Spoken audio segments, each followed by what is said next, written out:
My God, this is a universal problem. It's a universal problem. It is just and making sure that I made other people's presentations also, and those were also presented by other people. So It came from, that thing of wanting to be liked. And sometimes it's okay to cook what Didi likes to eat rather than what what Bhaiya Bhaiya wants to eat. I got a job because of my marital and child status. And you didn't know that. Yeah, You don't know that. we're never told that. Yes. Micro struggles no one talks about. When we look at challenges at the workplace, toxic managers, bad culture, mass layoffs, we hear about it a lot, we discuss it ad nauseum. But something that's equally prevalent and probably maybe more dangerous are the micro struggles that people face in their day-to-day work. The kind of struggles that you feel like, do I even need to talk about it? I'm not saying this is a gendered issue, but it does happen more and more as a burden around women professionals in the workplace. Now, what can that look like? Your ideas not being taken seriously or being credited to someone else, getting interrupted again and again in meetings, the workplace maternal burden. I know I mistook that as a badge of honor, as something that made me feel like I was being useful, I was needed, I was responsible. And it took me a very, very long time to realize that I was just convenient at that point. Welcome, Shanta, Rashi. Thank you very much for joining us in the second SOAR table. I'm going to ask you, give me an example. I just named a few before this, of the kind of invisible work that you may have done early parts of your career. And Rashi, I'll come to you first. I think a lot of this organization in terms of if there was a meeting that needed to be organized, and just printouts had to be done, or just things that needed to just get put on a table where it is equally easy for a male colleague or a female colleague to put it up, but it would just automatically say come to you, and sometimes it would just feel like the person who does more work gets more work. Correct. But a lot of times it felt like, but why should I? Or why don't you just and I mean in terms of our work also, so as a psychologist, a lot of work becomes nurturance. So sometimes when you were working in, say, in a rehab facility or in some places where nurturance was automatically looked at you, or caregiving was automatically looked at you, whereas more pragmatic things were looked at, okay, maybe a male colleague could do that. So, and it, like I said, it could just be something that, okay, you can look into a few other things, which was just very normal, which could have been, like I said, could have been gender neutral, yes, but it just became and as a result, it robs you of those experiences, of those pragmatic things. Absolutely. Well. Absolutely. Yeah. Shanta, any examples come to mind? Fairly similar, I think. So I started my career as an assistant, an executive assistant. And I think a lot of those roles tend to go to women. Now you'll see more male executive assistants. It's becoming more gender neutral, but those kinds of jobs used to go primarily to women and to young women, right, early in their career. Unless you were seen as tenured and working for like a management level position, an exec position, it would usually be a young girl. And I think people tend to take it a little bit too far. And I think the struggle is that once you get seen as someone who can do assistance, by virtue of where you are expected to do it even where you're strategically contributing to a meaning. Often you're not heard in that way. Yes. Because people expect that, okay, this person manages someone else's calendar. So what do they have to offer, or why should they have anything to offer? Whereas I think the rise of like a chief of staff position is actually changing that narrative, right? Yes. It's making things less about the role of assistance and more about how much you know about the business, which makes a lot more sense now. But back then, I think it was yucky. A lot of it was really, really yucky. Right. And the dismissal that you get as a result of not even doing that assistance well, I think is a lot harsher. Because of the perception of the role. Right. So you're organizing something, you haven't organized it as well as you possibly could have, and so you're seen as incompetent for not being able to organize something when really it could have been 500 other things. So I think early on that was probably my biggest struggle. Just delving into the examples you've given me, Shanta, how did you break that mold? What happened? How did you do that? Oh, it took a long time. So fortunately, both my first two jobs were hybrid roles. Okay. And so I was doing like 50 to 30% was calendar management, planning, stuff like that. And the other like 70 to 50% was marketing. Or whatever it is that I sort of corporate communications. What I was finding was that there were other people who were also doing hybrid roles, and it really was about how much you were viewed as an assistant and how much you actually got the time to do the other stuff. And so it took me 4 years to shake that off, that entire perception of all I could do was organize stuff really, really well. That took 4 years to shake, because even though I was doing less and less of calendar management, people had decided that I was an assistant, and therefore my job was to plan and organize, whether that was for the person I was working directly under or whether it was for the team after a point, right? So why don't you book our calendars as well? And I think it just came from learning how to establish boundaries. And I think that's held me in really good stead, because now that's another microaggression, right? You have a boundary and people don't like it.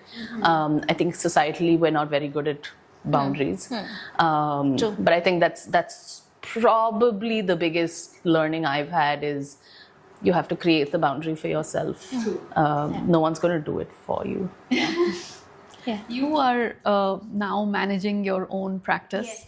So there must have been a lot of unlearning that you had to do as well to get to that authority figure. Tell us your Also, story. I think there was a lot of understanding in terms of what I didn't like in a work culture, and I didn't want, and I wanted to create a work culture. So of course we are a mental health team. So to definitely make sure that I was sensitive, and of course all my team members are also sensitive to each other's mental health and to each other's struggles as well. And for all of us to also understand, like something that, like talking about boundaries, I think one of the things that I have truly struggled with was taking work back home, making presentations, and making sure that I made other people's presentations also, and those were also presented by other people. So, and even if that had to be done, but it was done like a lot of times, and just had to be available on call. So those are things that I think I have like somehow drawn a boundary for my team as well as for myself, that we have a work timing and we do not work beyond that timing. And I encourage everybody at work as well that you have this time, try and work it out. You will be able to finish this here, so do not take it home. Correct. So, and I think we've been able to successfully really do that, unless it's a very one-off where somebody just needed some information about something. And I think possibly in my entire of running Asha Hai for like I think now almost 13-14 years, I think I've possibly called a colleague post work hours maybe once or twice. Wow. I think, and that's something that we've drawn boundaries, and to be honest I wanted it to be for myself also, so that when I also go back home I'm able to be there for my family. So that, and then I've understood that, because this has been so important. Absolutely. So I think that is something that I've tried to create in terms of a work culture. And if somebody does come to you with an emotional problem, we deal with it with a lot of sensitivity. Again, we come from a very different background. We come with the understanding that mental health is top priority for us. So we do look at it from that angle and from that perspective. But those are things that have actually like learned from, like in terms of unlearning and learning that, okay, this is something that I didn't want. I didn't like it in a work culture. So we made sure that we had this. Yeah, absolutely. Shanta, you spoke about how the perception of the job changed when the titles have shifted a little bit, and now it's becoming a little more gender neutral. In fact, I see a lot of young MBA students who really seek out that chief of staff position, agnostic of gender again. But there are still a lot of things that have been completely normalized, which does put a certain burden on especially young women colleagues. And what do you still see which irks you, that you wish wasn't normalized in workplaces that you interact in? So the thing that's like actually really predominant isn't even to do with younger women, it's to do with leadership. Okay. I still don't see enough leadership benches with women representation, right? Yeah. It still doesn't exist.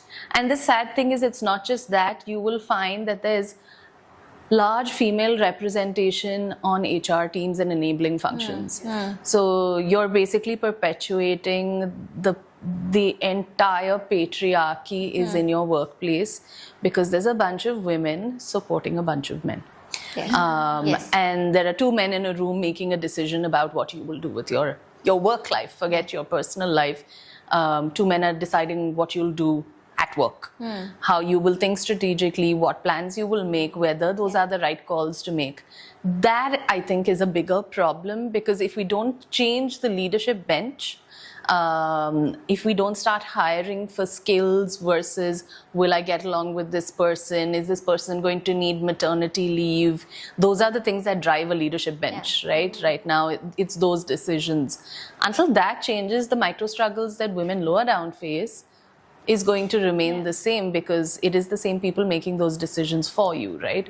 So I think that's my biggest bugbear right now is how do we change the... Absolutely. I think one of the things that's just reminding me is also being questioned during your interviews about when you're planning to get married and when you're planning to have a kid, and are you going to get pregnant in the coming 2 or 3? Because if you're getting hired, say as a teacher or as like a psychologist in a school, these are questions that I've answered, not realizing as a young psychologist that this was absolutely inappropriate for anybody to ask Absolutely. me. And that you don't have to answer them. Yes, you didn't. We don't know that. that. We don't know We're never that. told Yes. that. Yes. And it has been it was just been a matter of fact question that yes, are you planning, are you in the family, are you currently in the family way, or are you going to get pregnant in the coming 3 years, because that will decide if they are going to hire me. Yes. And that is now, of course, as a senior, like somebody who's worked now for so many years, now you can realize that, oh my, that was not, you would never ask. And you didn't answer that. There Is the are concept. one answer, but employment you would never laws to ask. protect that. Yes. Yeah. And imagine, I mean, like how You do that in like America or somewhere in Europe, you could be sued as a business, right? There are legal provisions that are made for employees to not have to answer things about their gender, their marital status, personal family life. Yes. Here it's normal. Everyone comes and says, oh, I was asked whether I'm married, who's in my house, how many people live, who takes care of Who things. take care of your child when you are out? Yeah, I mean, which that's none of your business, yes, none of right? your business. Yes, absolutely. Yeah. Yeah. This is a true story. I got a job because of my marital and child status. And he said it straight to my face, the gentleman, that the reason I'm hiring you is because you've had 2 children, so you're not going to go on maternity leave. So it had nothing to do with my credentials or what I had achieved. It was because, in his opinion, I was done and dusted with all of those family bits. And the sad thing I is didn't men know think to be it's offended at that time, but I knew something was not right. And of course, it was a very, very toxic work culture. So it's these micro struggles that actually add up to that toxic culture or the bad manager that we then make into a big deal. Yeah.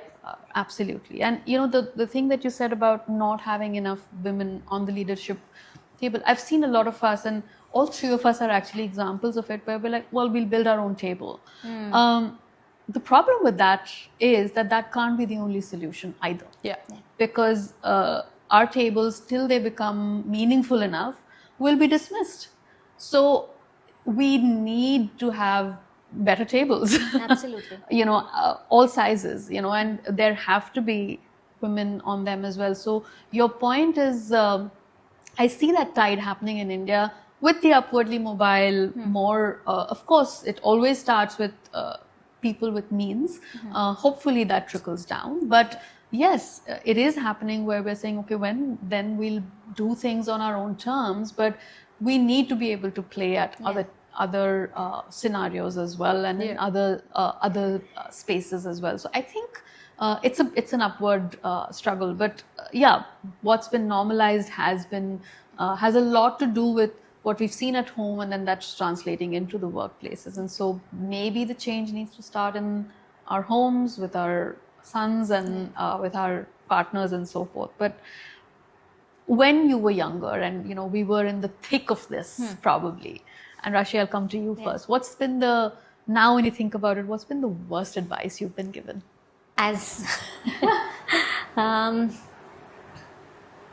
Oh, this is going to take me some time. Worst advice I was given,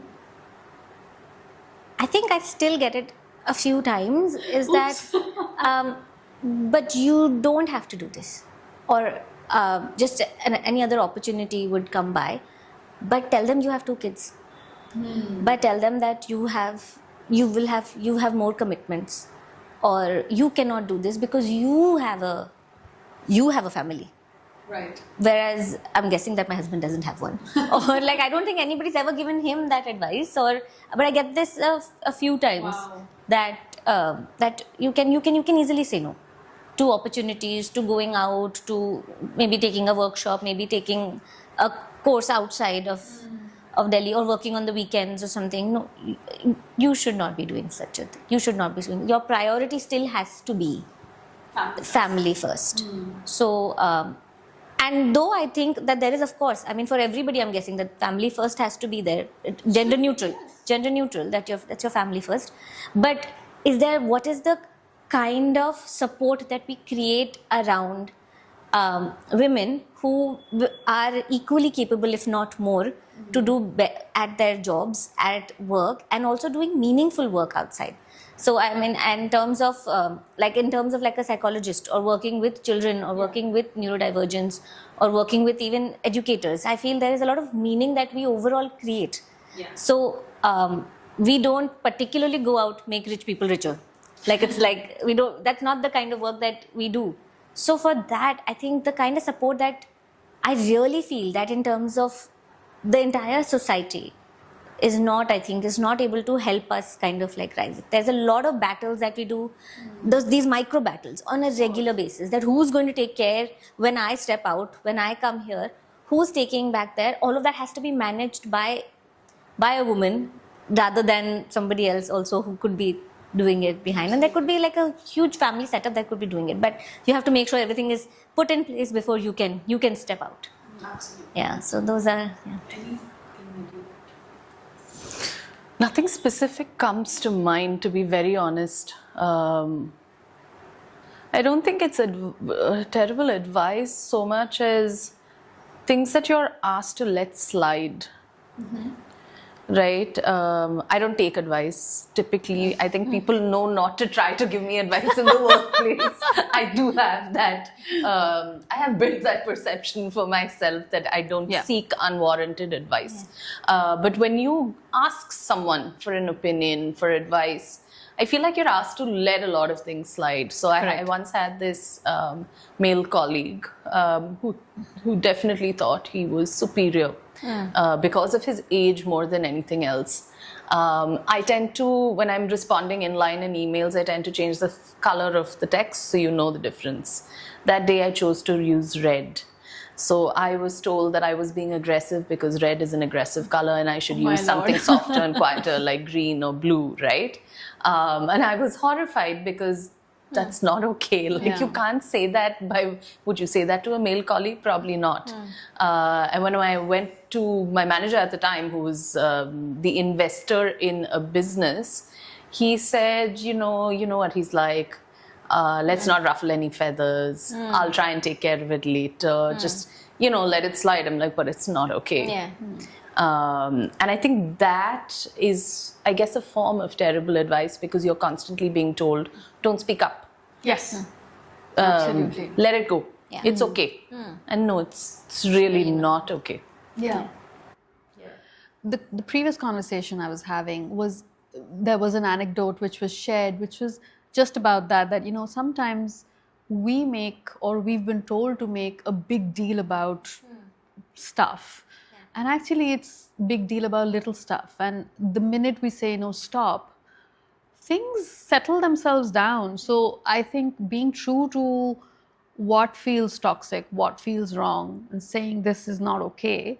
I mean, we should encourage it so that those wrinkles can be taken out. But I think the humdrum of business as usual is just so, people want to preserve it so much. Ki, no, let's not spoil the flow of things, and there is a certain space that you are occupying in the whole hierarchy of things. Again, hierarchy can be quite troublesome at times. So then don't do it. So of course, I've had similar conversations, but what's been very scary as a young professional for me has been that this advice coming from peers who are also in the same humdrum of the same microaggressions or the same micro struggles, saying, yeah, I deal with it too, so it's not a big deal. Because I deal with it, you deal with it, it's fine. It's okay. It's also women doing it to other women, right? I think that's probably the scariest of it all. Is most people don't want a woman manager these days. Because most people have had terrible experiences with how volatile women are in the workplace. It's a situation that has been created, I think, over generations now. And women can be really quite nasty to their own gender as well. Yes, they can, right? absolutely. So, and in fact, some of the worst managers I've had, unfortunately, have been women. And all varieties of micro struggles associated with that, favoritism over male colleagues, things that people don't really want to acknowledge, because if we're trying to figure out how to find our place in a workplace or in the world as a woman, the last thing you want to be dealing with is figuring out how to make another woman understand. Like, that's probably the worst of the challenges to have. There's a very important thing you've spoken about, because it is for the virtue of the fact that it's not spoken about enough, is the fact that we do celebrate women championing women. This is an example of that. And the opposite of it does get ignored a lot, which is that the whole thing of, I have had a tough time coming up to this point. Being tough is the only way you can come up. Not keeping in mind changing attitudes, changing times, changing generations, all of that. It doesn't matter. But I had it rough. I had a tough manager. That's how I've become who I am. Iron Lady. Yes, so you have it much easier. I think that's a very, very dangerous, sort of thinking. And of course, you will find bosses of all sorts. You can't wish them away. But it's about not letting them define your worth.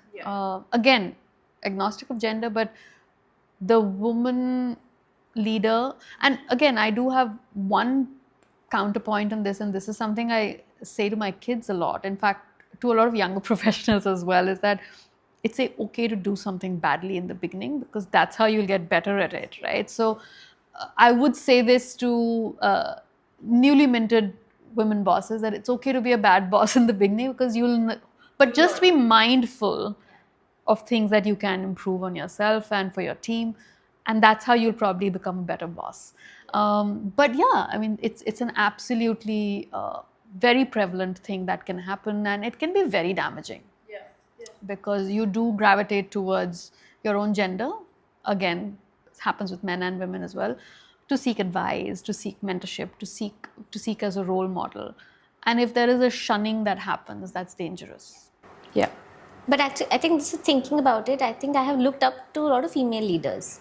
And just spoken to a lot of, let's say, for example, senior psychologists or reading and even like looking at a lot of videos and vlogs of women who have reached a higher space of entrepreneurship. Right. Because that's where true learning will happen. Yes. Yeah. Also because the struggles that women go through are very different than what men do go through. So I don't even think that there is comparable. For men to pick up and leave the house is just so easy than for a woman to, like I said, look at so much of work. I mean, that's the invisibility mental load. Yeah, the mental load that is absolutely invisible. That there is like the home, the nuances in the home setup also, or even the food. And sometimes it may feel like it's very little, but it's not. It's actually really not. Yeah. It's really not. And I think that having that kind of privilege for men is just a very different. I don't think they realize it's a privilege.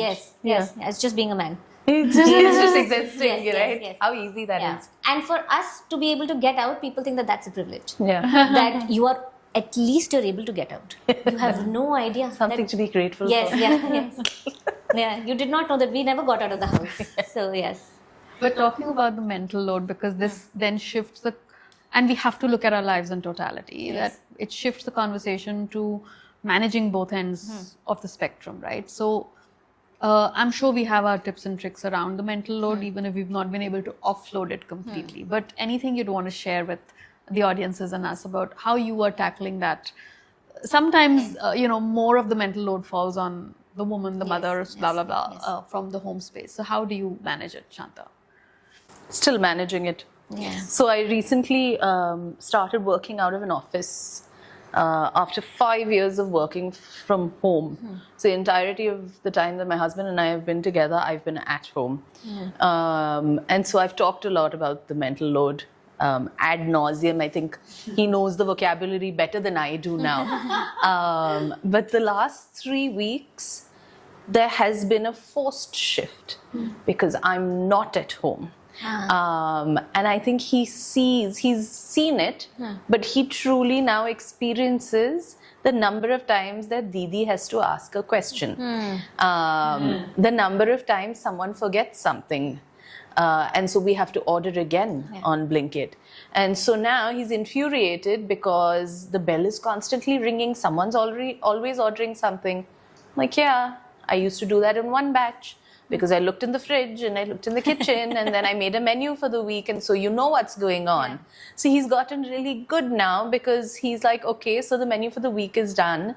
We know what's in the fridge. We know what we eat every day. And so he now manages Didi's 100 questions. But Didi doesn't see him as the person that manages the house. Yes. Didi's perception is that Bhaiya will tell me what to make because Bhaiya has to like the food. But Didi will order the groceries for Bhaiya to eat the food he likes. So again, we're back to women versus women on the mental load as well. So I'm trying to get them to unlearn both their bad habits. So it's not just about training your husband with the mental load, it's also the Didi and the support stuff. Yes. But despite that, I mean, and I also want to just bring this out for even my children. Sometimes me and my husband are sitting right by side, and I sometimes have told them, so there are two parents. There is one more person right here. Ask this person also the same question. Can I do this? Can I take this out? Can I play this game? Can I now watch TV? Like whatever it is. This person has equal right and responsibility to answer the same questions. So it's just that sometimes only women, because you have been doing it. And it's automatic. You should continue be doing it. Yeah. And like at least your Didi's asking your husband. My Didi on repeated after even saying that, he can also has a phone, also has a valid card. Yeah. Can order the groceries. Can order the groceries, everything. So again, two people sitting not just two people who are both at their laptops doesn't mean that I'm not able to work or anything. That doesn't bother you. Yeah. I still have to work too at my laptop. Just because Bhaiya's inside on his laptop doesn't mean he's not interruptible. Yeah, absolutely. He's as interruptible as I am. Yes. My God, this is a universal problem. It is just that for them it is just like, and despite saying, Bhaiya se trained. For them it is, and imagine for like us like doing that, then there's a completely different sector of society that has to now also be understood that okay, these two genders will have the same responsibility. They both work and they both equally work. And sometimes it's okay to cook what Didi likes to eat rather than what Bhaiya wants to eat. Come on, I love that. But you asked for a tip or a hack. The biggest learning I had, I started following this woman on Instagram a couple of years ago. Her name is Sam Kelly. Okay. And she's now written a book as well about, sharing the invisible mental load, right? And avoiding motherhood burnout, which is to teach your kids and your partner how to notice what's wrong in the house and then do what's needed to fix it. So how do you reset a room? How do you know that laundry needs to be done? How do you make the noticeable decision for yourself that you will run out of underwear in 2 days and so you better put the laundry now because no one else is going to come and do it for you. Absolutely. So literally getting people to look at what's right in front of them, whether that's your kid, your partner, or even in the workplace, right? If you see a coffee cup, pick it up and move it. I don't need to do it for you. That I think makes a huge difference. Getting people to actually look, see, notice rather than just turning a blind eye, because some Didi will come and pick up the cup, or some Bhaiya will come and pick up the Absolutely, cup. yes. And I think even for our children, like what I want to say is like for our children who are privileged, Yeah. who have didis and nannies around, Yeah. they don't actually see Yeah. this Oh, kind of work. 100%, yes. So their training, that like what you're saying is actually true, is what I do with my kids also. Scan the room. Can you see that something that should not be here is here. Exactly. Yes, and something that you can do. Yeah. And it's not like, for example, if it's a huge tray and it's beyond their weight capacity for them to carry it inside, okay, Tell you someone. can tell someone. Portions. Or, yes, portions. You can carry 1 cup out of this. You can carry your own plate back to the kitchen. So just scan the room. Before we leave a room, we say, scan the room. Have you scanned the room? Does the room look like the way you want to enter it? If not, then let's fix it. Reset it. Change, Yeah. reset it. You know what I find has really helped me has been to set an expectation. Like, for instance, with my husband, for instance, as maybe you wouldn't know that, but I was a stay-at-home wife and mother for about 8 years, and I had a major break in my career. So when we got married and then had the kids, he was used to me taking on that, and there was nothing else for me to do. So I took on a lot of it. So when I went back to work after 2 kids, it was a learning curve for me as well, because I was like, I had to let go of a lot of things that I was doing in the house, and trying to make my, remake my career. It really helped for me to say that, look, if you're going to leave this on me, it's going to take me 3 days to fix this. It's much better if you take it up now and do it in a day. So setting that expectation that if it's still going to be left on me, then we're going to eat Maggie for the next 3 days. Are you okay with that? Fine. All right. That's the maximum I can do. But otherwise, why don't you take it up and fix it? So setting that look, I will not be able to do this in the time frame that you have usually been used to, was very good, because it humanized the effort, and it wasn't like a hard push out to, well, then too bad. The other thing was actually, was telling the Didi with the kids, for instance, where I've told her that you have complete right to say no to this 3 things that my kids ask you for. If they ask you for water, you're going to say no, please help yourself. You're tall enough, you know where the glasses are, you know where the RO system is, you know where the fridge is. So everything is in your reach, please manage yourself. Neither me nor her nor my husband, nobody's going to serve them water, salt, a snack, none of that. So I have actually given her the tools to actually take up a little bit of the correction that has to happen. Otherwise, I felt like that burden of discipline continued to be on me. Yeah. And then For you very become long. the bad guy. You're always the Always bad the guy. bad guy. You're always the bad guy. Yeah. So I think that helped me to, and maybe it came from, that thing of wanting to be liked. Maybe it came Motivations from aside. there. Yes, so maybe not the best motivation, but no, I was like, no, you're absolutely well within your right. Don't yell at anybody, but just tell them that nahi, ye to you can do it yourself, Yeah. right? And Absolutely. the 3rd time onwards, they forgot to ask. They just did it themselves. Yeah. So that has really helped Yeah. me and my husband to get to I think it's still a 70-30 or a 60-40 on the best of days. I'll be honest. I think it will never be a 50-50 because again, as you said, the whole nurturing thing kicks in for us. Yes, We can't help ourselves as well Yeah. sometimes, right? And the conditioning that, you take pride in your home, and so Also things that you feel like I can do this so much better and faster. I'll tell you how to Let do me it. do it myself. Let me just finish it. Yeah. So those things, of course, come up, but so a lot of unlearning for your own self as well. That you don't have to be responsible for everything. Lots of unlearning and lots of willingness to let go. Yes, it's okay for it to not be Yeah. like perfect. And My husband keeps telling me, just let go. yeah. He's like, you are your biggest problem right now. I will notice and I'll get it done, but let go. Let it go. Yeah. And also, like in terms of that, relinquishing control to, if somebody else is, you're not there to parent right now, and if somebody else is there, then you'll have to be okay with the decisions that they make in that time. Yeah. And maybe if you come back, you want to retrospect it, you want to change things as a family, different, but you can't. Do it. You can't come back. Postmortem it, you can't, and should not also. I mean, that is Yes, also fair something enough. that you can't say that this should have been done the way I wanted it to be done, because then If you're letting in. Yeah. If you're not there, then you let the person there Do it handle their way. it. Yeah, Yeah. absolutely. Yeah. Yeah. That's a really good point that you're making, because I feel like that's where we come in our own way. Again, the caretaker, the main Yeah. caretaker does that a lot, where Yeah. I would have done it this way. This is how Yeah. the child is used to it. That is Yeah. why they are in a bad mood. So then you are punishing the person who's actually Who's helping helping yeah, you out. Yeah. Also, who's That done has the to be labor right. of that day. Yes. And it is very hard work to take care of kids who are not yours. Who, like, just like biologically right now Yeah. at that moment. Because Yeah. it is really hard for them to, because kids also don't take them as seriously as they do Do take the parent. do Yeah. take their parent. So when they have done that emotional work, and if they have made maybe one or two not the best kind of decisions that you may not have liked, but you let that slide for now, because yes, they have taken care of that Yeah. major And I part. think that's a really important lesson in the world of work as well, right? Yeah, I was coming to that. Growing the people that report into you, Yes, yes. going on vacation and empowering them to make whatever the decision Yes. is, to do whatever Yes, it was. absolutely.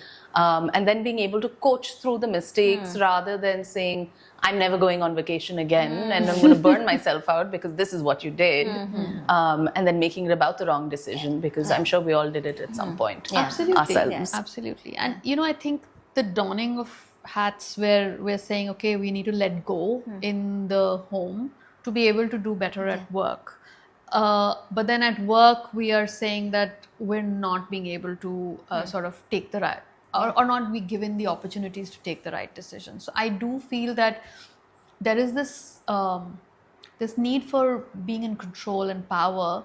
That's, if the workplace doesn't provide for us, then it's very of hard nuts for at us home, to. yeah. So then we try and seek it at the Yeah. home. And I asked both of you for the worst piece of advice you've got. I think the best piece of advice, or the best observation that I got from someone early when I restarted my career, is that your work should really feel like it's worth the time that you spend away from home. Yeah. Yeah. And that's been a great marker for me, or a great anchor point for me, to say that my work shouldn't be boring. I should enjoy it. It should be challenging. It should feel like a big problem to solve.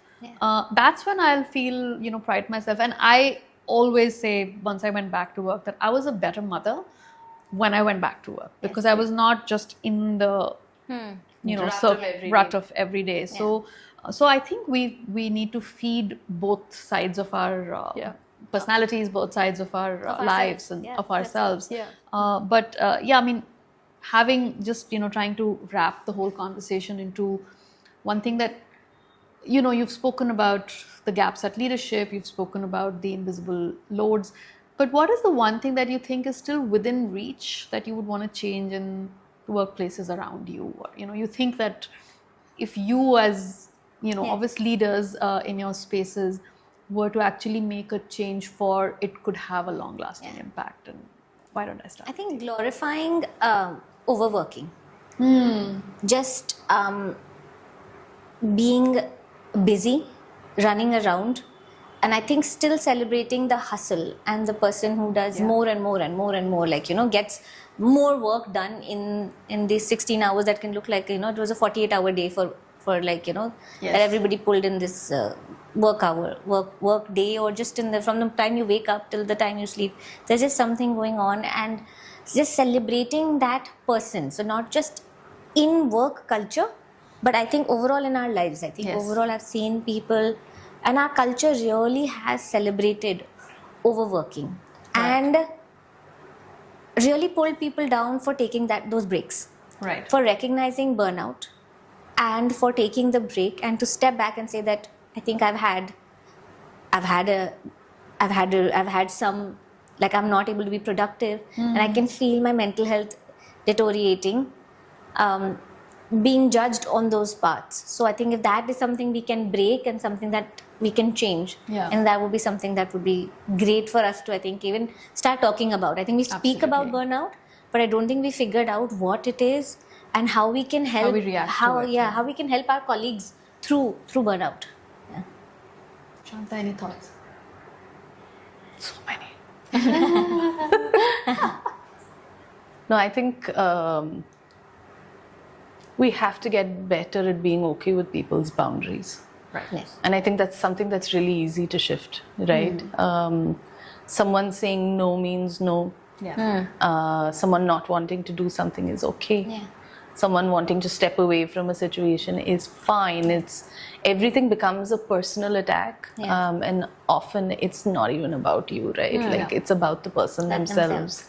And I think normalizing that everyone should have healthy boundaries, I think will change a lot for the simple reason that you feel more in control of yourself, gender agnostic, right? Most of it is a loss of control.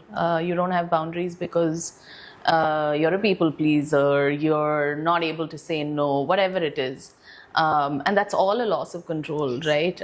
Because you want to be acknowledged, liked, respected. And I think if we start to normalize boundary setting, a lot of that will very easily shift to being, okay, I'm acknowledged in spite of saying no. I'm respected in spite of leaving at X time every day. Yeah. It doesn't shift anything for me professionally, Correct. but it fills my cup Yeah. Yeah. as a person. Yeah. That I think is well within reach. Many of the things are not. Absolutely. Absolutely. Yeah. I think one thing, if I were to say, I hope happens more often, is being the pause in a conversation that's not going right, because a pause is very noticeable in a conversation that's just, so as I said, saying that I haven't finished what I was saying breaks a wrong route of thinking, or saying that the point that I was making earlier was this. I feel like we should really celebrate people who are able to do that. And we talk about generationally we were taught to not do that. The flow of the conversations kind of my point's lost, so I won't go back to it. But you might actually have a really good idea, and you're robbing the rest of the group of that as well. So I think having conviction, having that courage, and celebrating for a wider group with more senior people, celebrating that. That's a good point. Maybe not for this one, but it's a good point. Yeah. That's good enough for someone to try the next time. So I feel like that can actually reduce a lot of the struggles that happen because you don't feel confident in a room. And again, that's gender agnostic, but celebrating people, interjecting and saying something which is of value or which can be of value, I think that would be again something well within reach, and I hope that happens. Yeah. So I'm going to wrap this conversation now. Would love for both of you to give any advice to any, there's so many women sitting here as well, but for women who are starting out their careers, who might struggle, and micro struggles can come at any level of our careers. So any advices on those things? I'd love, Shanta, if you could start. Oh God, no, go. You don't want advice and you don't want to give advice. You do you. No, go for it. But I think that's a really good advice. You do you. You do you. Yeah. And I think because we keep thinking about others as women, so thinking about yourself and really, like you said, there's a difference that we are there to make, and I think all women outside are there to make a difference. So think about what makes you happy, go and do it, because it is your life. Nobody else is going to live it for you, and if you are going to give it up for something, it should really make an impact. And even if whatever you're doing, just make sure that you are getting happiness out of it, because nobody's coming to make you happy and nobody's going to care about it. So just really think about yourself and you do you. Yeah. Yeah. I think the one thing that's really, I think, valuable as we're moving through generations is that I think we're starting to unlearn a lot of patterns that we've subconsciously inherited. Yeah. And I think as a young woman, especially going into a new career, if you're conscious of the baggage you're carrying, you're aware of the shackles you're trying to break through, it becomes much, much easier for you to move forward because you already know what you need to unlearn. You're not going in with someone else's baggage. Go in with what you want to do, how you want to do it, and there will be opportunities, I think, to change the way things are done and to really make an impact. Absolutely. And if you have the possibility to make those changes, then you owe it to yourself. To Owe do it it. yourself, absolutely. Yes. You Yeah. can't. Yeah. Like hold nobody that else is coming to live your life. No. 100%. Yeah. Thank you so much, Thank you so Rashi. Thank you so Thank much, you. Santa. Thank you, Nikita, for Great having us. conversation. Yeah. Lots to think about. Yeah. Thank you.